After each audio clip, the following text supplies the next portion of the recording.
Hello மக்களே, welcome back to my YouTube channel. So இன்றைக்கி வீடியோவில் ஹேர் கலரிங் பற்றி தான் உங்கள் கூட ஷேர் பண்ணிக்க போகிறேன். ஸோ நான் வந்து கார்னியர் ப்ளம் ரெட் சூஸ் பண்ணியிருந்தேன். நீங்கள் யாராவது வந்து ஹேர் கலரிங் பண்ணணுன்ற ஐடியாவில் இருந்தீங்கன்னா கண்டிப்பாக இந்த வீடியோ உங்களுக்கு ஹெல்ப்ஃபுல்லாக இருக்கும்னு நம்புகிறேன்.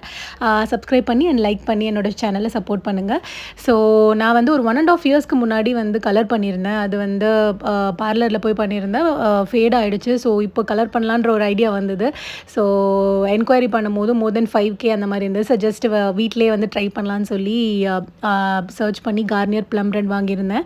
2 டியூப் மாதிரி தராங்க. ஸோ உங்கள் ஹேர் வால்யூம்க்கு ஏற்ற மாதிரி நீங்கள் அதை வந்து போட்டுக்கலாம். ஸோ நான் என்னோடய ஹேருக்கு வந்து ஃபுல்லாகவே எல்லாமே யூஸ் பண்ணிக்கிட்டேன்.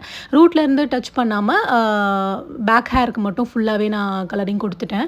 அண்ட் 2 டியூப் தராங்க. அப்புறம் வந்து ஒரு கண்டிஷனர் பாக்கெட் மாதிரி தராங்க. ஸோ போஸ்ட் ஹேர் வாஷ் நீங்கள் ஷாம்பு யூஸ் பண்ண வேண்டாம்.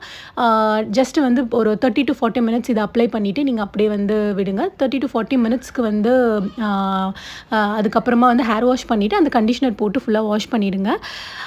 ஸோ என்னோடய ஹேர் வந்து பார்த்திங்கன்னா அந்த சன்லைட்டுக்கும் அதுக்கும் ரொம்ப சூப்பராகவே இருந்தது.